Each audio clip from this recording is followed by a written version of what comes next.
బెల్లపావకాయని నేను చెప్పే పద్ధతిలో చేయండి. ఈజీగాను, తొందరగాను చిటికలోనే అయిపోతుందండి. నేను ఒక 10 కాయలకి చూపిస్తున్నాను. ముందరగా ఇలా పొడుగ్గా ముక్కలుగా తరిగేసుకొని పెట్టుకోండి. ఒక గిన్నె తీసుకొని అందులో కొంచెం నూనె వేసి ముక్కలు వేసేసి పైనుంచి 3/4 కిలో బెల్లం వేసాను నేను. 10 కాయలు, ఒక మోస్తరు సైజు కాయలు అనుకోండి. వీటిని వేసి నీరు కానీ అలాంటిది వేయకూడదు. పైనుంచి ఒక మూత పెట్టేసుకోండి. ఒక 5-10 నిమిషాల తర్వాత మొత్తం బెల్లం అంతా కరుగుతూ వచ్చేస్తుంది.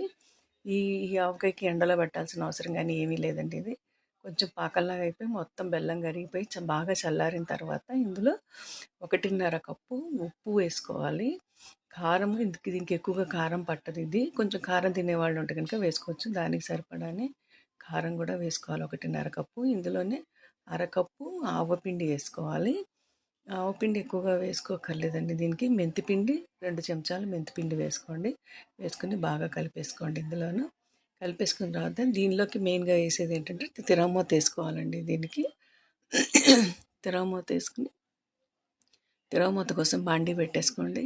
బాండీ పెట్టుకొని పప్పు నూనె అయితే కనుక కాచకూడదండి. నేను పల్లి ఆయిల్తో వేస్తున్నాను. పల్లి నూనె పోసేసుకొని ఇందులోనే ఆవాలు, జీలకర్ర, కాస్త ఇంగు తాలింపు బాగా పెట్టుకోండి.